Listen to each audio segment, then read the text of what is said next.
So, like she mentioned, we're going to be talking about AI today. So, for those of you who attended the Steel Day in Mumbai in April, you can take a coffee break or tea break because we're going to be talking about the same thing again today. The committee asked me to do that. So, since the conference is in Pune, I'm from Pune, so I definitely wanted to do that. Yes, I'm sorry. Yeah. Perfect. So, AI, as you all know, it's been the biggest disruptor in pretty much everything that we do in all sectors of life, and it started to affect the AEC industry as well. So, it's kind of there's some changes that have started happening, but there's a long way to go. So, so what we thought that we should be talking about AI a little bit more in each of the conferences. So with that, so we're going to be talking about AI, but in design and construction of steel projects in general. All right. So as you know, AI is based on large language models, right? So who better to talk about languages than... Welcome to session on AI in design and construction. Steel Day is the best conference in the modern era. So this is, as you know, this is like what, 10 years ago, right? AI, when you can take a face and make... But this doesn't compare to a live person. So I've asked a friend of mine from the US. Welcome to the session on AI in design and construction. You're at the best place to learn about AI for architects, engineers, contractors, and owners. I am sure that everyone will learn something new. I will now hand it over to my friend Abhijit, who believes that AI is the future and it will revolutionize the AEC industry. So, buckle up and enjoy the ride. All right. Again, this is also SOAR 2023. We know all of this. We've seen some of this in the elections. Special people wishing you whatever you want to be wished. So this is all done by AI. Any avatar. This is not even a real person, right? Karen. Okay. So, but we're going to be focusing on the AEC industry today. Just as she mentioned, I'm an engineer, so I'll try to talk about architecture and construction as much as I can. So what to be more, just a quick update from founded in 1931. We've been in India for almost 13 years now, about 180 employees in Pune, Bangalore, and we recently started our presence in Ahmedabad as well. So we do structural, infrastructure, and diagnostics engineering, but that's all I'm going to be talking about. Here's some of our sectors and projects that we work on. So AI. With Neeraj Chopra's win last night, so AI obviously is amazing area, right? That's what it is. The hockey also got a bronze. But yeah, artificial intelligence. Let's get started. So the definition of, I'm just going to take a couple of minutes to talk about AI. So AI, when it first started, it was something that it was like strong AI. So at Stanford University, they defined it as machines that can think and act in a way that matches or surpasses human intelligence. That's not the AI that we're talking about these days. So what we're talking about is what's defined as the weak AI. So any activity that computers can perform that humans once used to perform. Or in simpler terms, it's a simulation of human intelligence by processes by machines and especially by computer systems.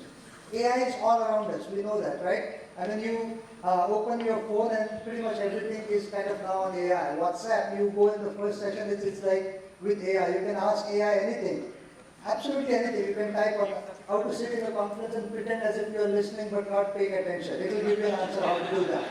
So that's what AI is about. Just looking at a very brief history, it started in 1950. Those who are interested should kind of look at this imagination game. And you might think AI is a new thing, but that term was coined in 1956. So it's been around for a very long time. In the NASA rover in 2004, there was two robot cars back in almost 1994 that did the autonomous testing at that time.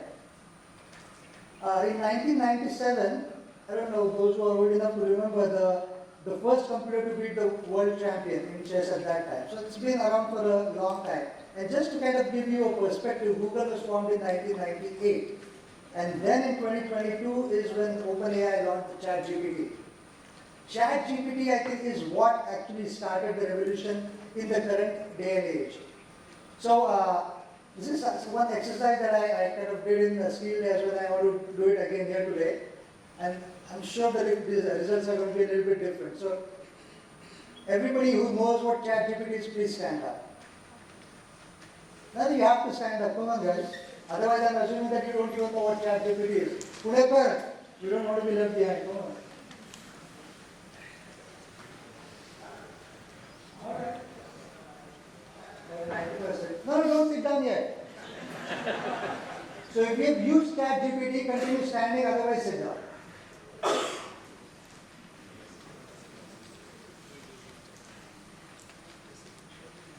Okay, about 40%, not bad. All right, don't sit down yet. So if you know what GPT stands for, continue standing, otherwise sit down.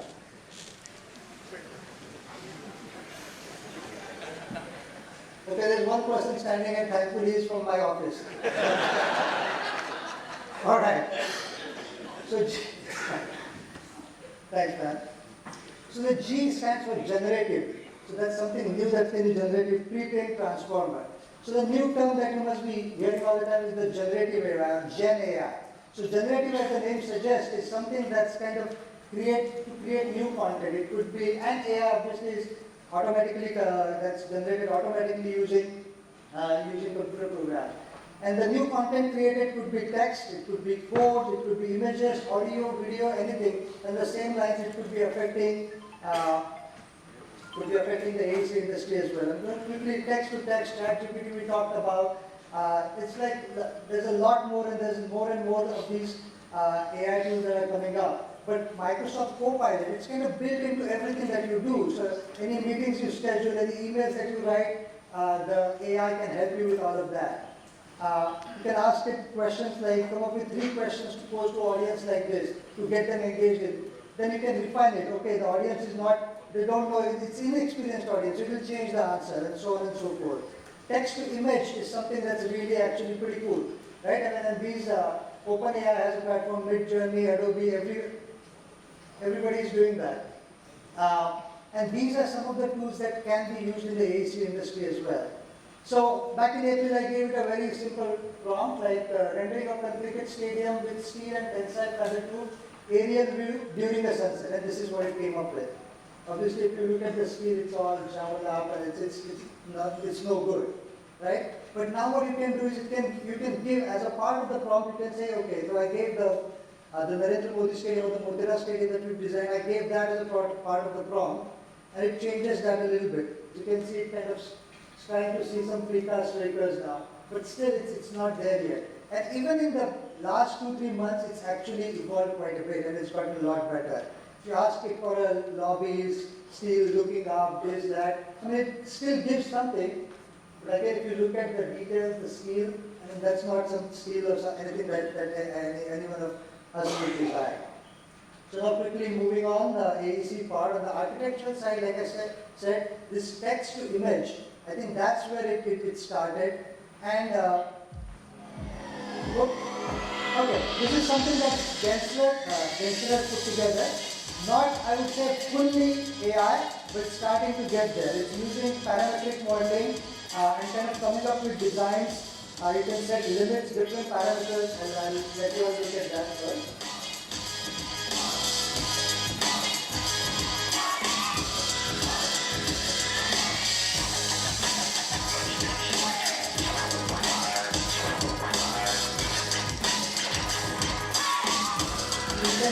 Material, the height of the building, the limitations, whatever you want it to do, and it will make the changes. You can change the shape of the building, look at what you can actually assign the matrices to it, look at how much revenue it will provide, and so on and so forth. So there's various different things that can be done, and this is just one tool that Gensler has designed in-house. There's plenty of other things that can be done, and there's a lot more tools like this which are using more and more AI. So the important thing here is it's kind of all based on data. When you look at the history of AI, as you might recall, nothing happened till the time Google started to 2022, and the reason was there wasn't enough data. Because AI is based on machine learning, and the tools are developed based on the data that we have. So the more and more data that we have, then it can be used in a meaningful way to come up with new solutions. Alright, I'm going to move on. So this is something, another tool that you guys should all check out if you haven't already. It's called HiPar. This is kind of going even a step further. You can say that, okay, this is the plot of land that I have here in Pune, in Koregaon Park. You can say, okay, this is the land. And I want to design a hotel, boom, it should show something. No, I want it to be 20 stories, it will change it. I want 5 levels of parking underneath there, okay, it will show something different. Oh no, I don't want it in concrete, I want it in steel, it will change that. And so on and so forth. And now it's come to a point where the steel column sizing is also kind of coming pretty close. There are engineering firms who are kind of providing backbone to that. So the column size, it won't just show you something, it won't design it, but it will show something that makes sense. So things are changing quite a bit. Next we'll look at the engineering part. And this is something that I can talk a little bit more intelligently about. So the tools that we've been using so far in engineering design, and we've come a long way in the past 10-15 years, right? I mean, tools like ETABS and SAP, we can design more and more complicated things. And the past 5 years or so, parametric modeling has taken a huge kind of leap, and then there's a lot more things that we can do. We can look at thousands of options and kind of optimize things to the last T. But the new paradigm of design is kind of, it leverages precedents, what's done in the past, and machine learning to guide users through a process that ensures high quality and transparent decision making. High quality and transparent, both are extremely important. So we can generate optimal solutions with multiple matrices, little or no manual effort or modeling is required. Can quickly explore potential design options throughout. So these are still options, not final design. Assure quality, continuously QC processes built into the overall thing, and create design tools that are scalable and fast. So this is where it's headed. This is the new paradigm. Just looking at what we are doing in-house to kind of give you a flavor of where things are going. So there's like 4 different categories of tools that are being developed. The first one is the fast, use the machine learning, AI, and come up with design functions which are accessible from anywhere. We call this emulation lab, and I'll show you something. The streamlined and curated processes, so Project Lightning, I mean, taking the design, kind of how it can go from one place to the other, from the design tools to the documentation tools, the Project Lightning. Then there's comprehensive design, trusted solutions. These are your standard tools, like what you actually use for design. No AI or ML involved in these. But to kind of do all of this, there's a common platform that's required.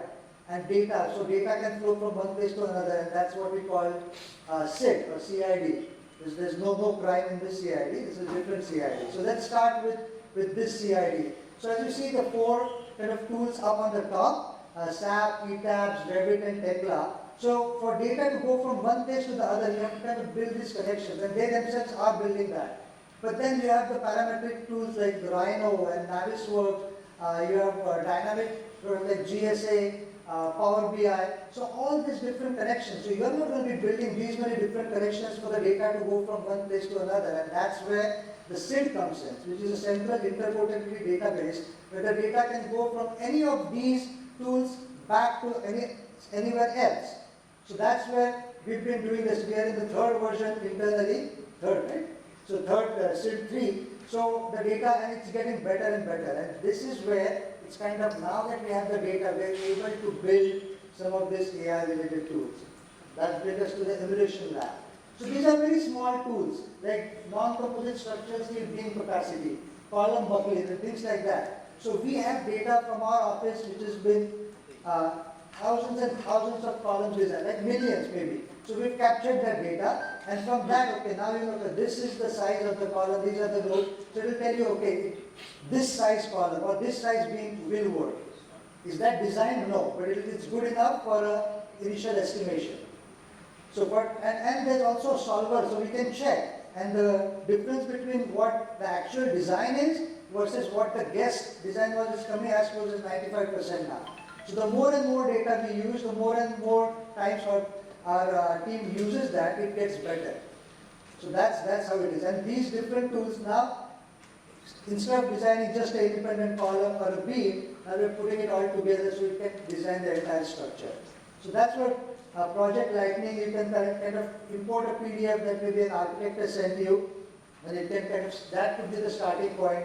You can create a model, you can change the number of stories, levels, and this everything happens automatically. You can change the number of stories here, story height, grid locations, and then it will go ahead and build a model. And then it will not only build the model, but it will then go ahead and start designing the model. And you have to give it the loads that it has to use, and then it's kind of designing the model, again change different levels. And then what it's doing right now, it's kind of going through the design process. Again, there's two things. One, it can be kind of estimated, and one, it can be designed. So we kind of go through all of that, and you can change the deck sizes that you're using, the type of concrete and all that, and it will do the designs, and it will come up with different solutions. So it can come up with like 4 or 5 different solutions, and we'll see what it is. And when we are doing steel design, as almost all of you know, I mean, there's various different ways of looking at things, right? You can try to kind of make the structure as light as possible. Okay, that's one way of designing it. Or you can try to make the structures as least number of connections as possible, so it's easier to erect and fabricate and things like that. So okay, that's another way of looking at it. The other way of looking at it is the global warming potential. What is the structure that will use the least amount of carbon? So there, as you see at the bottom there's various different options. In one, there's least number of connections, lightest structure. One, there's least amount of carbon that will be used. So based on that, you can decide which one to choose. And then taking that information into something that we call wallet tally. So you can look at it, you can look at what the different members were, and then you can again go back and compare. So let's say it's a stadium design, and you can compare it with the different type of stadiums that have been designed in the past, or a steel, composite steel building, which is a commercial project or something like that. And then it will show you, okay, where does your current building lie on that graph? So are you doing good from a sustainability standpoint, from the steel weight category standpoint? And so these are the tools that we are designing. And you can take that and create a report, sort of that and all that. But like I said, all these tools that we've been designing, that's now. Even something that was current, like at the end of the start of this year, is kind of not current anymore. So they're getting new tools.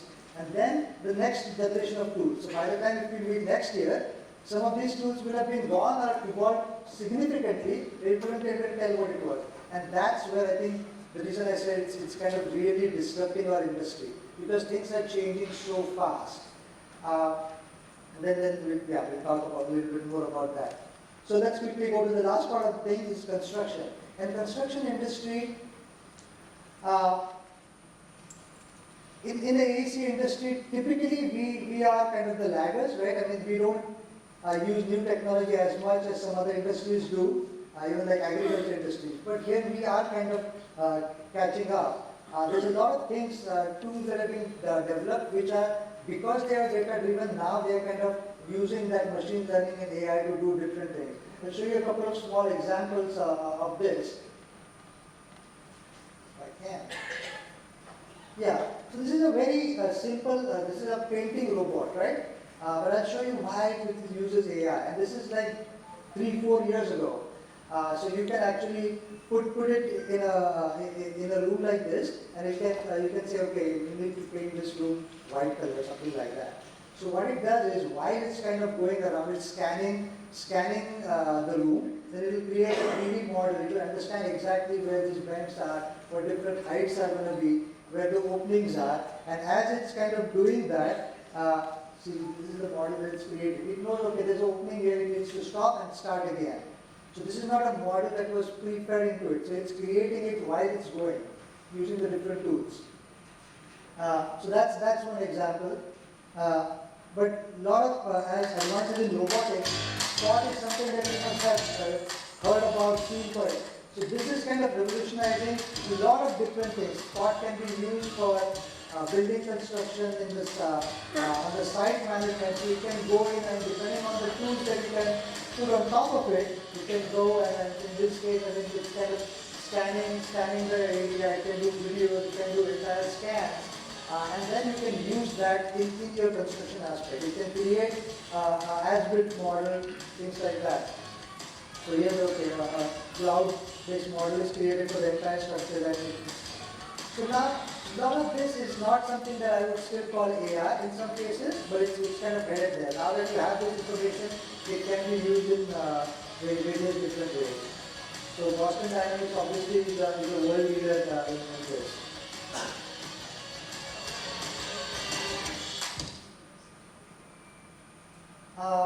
For a contractor place, supply chain optimization. I think this is a major place where AI can be used and actually is being used. So you can optimize your supply chain, managing inventory, when something is needed on the site, when is particular batch of steel required sometimes. All this can be kind of done, and that information can be going back to the factory and when something needs to be shipped. That can happen. The predictive maintenance actually, especially in case of steel structures, using sensors, you can kind of guess when some part of your structure or industry needs to be replaced, looking at different even photographic evidence, and we're going to be seeing that. And from energy efficiency, this, as you might know, there's a lot of companies who are doing more and more work in this. A friend of mine who's kind of has a company in Singapore which they are doing this, and the results are amazing. I mean, it could be up to 10 to 15% savings in your electricity bills. And this is not like the light should turn on at certain time. This is going beyond that. What part of the office needs their temperature to be down? What does which load? So they learn from what typically they are doing manually and kind of improvise on that. Another thing here, and this is actually a true case of AI that even we are doing. We build these models. We're using for like building envelope, looking at those and kind of coming up with different solutions, trying to find out what's wrong and how to fix that. So typically something that an engineer would have to go and look at, and maybe in a lot of cases hang from structures and look at different things. A drone can do that capture. AI can process that information. The 3D model is built, and then the defect mapping is done, and then it can all be stored in the customer portal. And I'll show what I mean by that. So to begin with, we had to take like thousands and thousands of our photographs that we had from our engineers who had taken those on site, and then we had to train the model a bit. When something looks like this, that's a crack. If there's an exposed rebar, there's concrete that's chipped off, and so it kind of is training the model. And what we did is we took all these different pictures and then we tried to see, okay, is it recognizing this correctly? This is spot. So you check all of that. Then after that is when you can actually build the client portal. In this case, we are trying to look at spalling and cracking. And then it comes up with photographs, but more interestingly, so it can actually, so a drone, so this is a cooling tower, a drone did a survey of the entire tower and created a 3D model out of that, and it located everywhere we found cracks and spalling concrete. So this is what it looks like, right? So you can even see the cracks in red, so the joints which were kind of missing the pillar, this cracks, you can see the cracks on the pavement that it picked up. So this is actually when we are using AI to kind of come up with these different solutions. So this saves time, but not only time, that's not always the critical thing. There's a lot of structures where you can't go in because maybe there's a fire, there's some collapse, something like that, where you can go in and kind of do these data captures and kind of exactly find out what's required. Hyperbolic cooling towers where you can't really go in unless you're hanging from some stuff and checking all that. So this has become a lot easier. And drone is just one thing. We looked at Spot, but we are also buying a few rovers like this. There's a lot of wearable devices where you can go in and just do a capture of the entire area. You walk around the site, and that's all. You don't have to do anything else at that time. That's my time close, right? Good, I'm almost there. So the current challenges, the biggest challenge I think is the ethical concerns. How do we use this, right? I think any tool in the wrong hands can be misused. So somebody can, if the data is not good, the answers you are going to get are not going to be good. If you don't have enough data, currently, I mean, no engineers or architects or contractors are using this information to design anything. You can do estimates. It's been preliminary design. But what if some architect or some engineers decides to go in and kind of pass that off as design? So these are the ethical concerns that we need to kind of be all thinking about. So I'm going to kind of skip on this part, how to get started with AI, but in any organization I'm going to skip on this because I want to kind of end with So, just if you ask a question, hey AI, what can I do? I can detect anomalous data. I can perform surgeries. I can speak hundreds of languages. I can make millions of trades and billions of dollars. I can build automobiles. I can build machines that build automobiles. I can build machines that build automobiles that drive themselves. I can instantaneously answer your questions about sports, politics, celebrities who are famous for being famous, the weird smell coming from your kitchen sink, the meaning of life, and honey badgers. I can do the work of lawyers, doctors, drivers, investors, engineers, accountants, pilots, and IT professionals. I can do thousands of jobs held by millions of people. People, like you. But she has limits, because technology has limits. Technology can gobble up data and spit it out again, but it lacks the context to tell you what's most important. Artificial intelligence can answer complex questions, but it doesn't possess the creativity to pose them. Machine learning can make businesses more efficient, but it can't dream up new ways to accomplish our mission. Creativity, inspiration, ideas, the big tomorrow, these are human concepts. And in these areas, technology can't compete with you, or the person next to you. So I want to end up with this last thought. Karim Lakhani is from Stanford University, a thought leader in AI and where it's headed. So what he says is AI won't replace humans. For all the structural engineers, architects will be redundant. No, AI won't replace humans. But humans with AI will replace humans without AI. So that's the thought that I want to leave you with. That's my time. Thank you very much.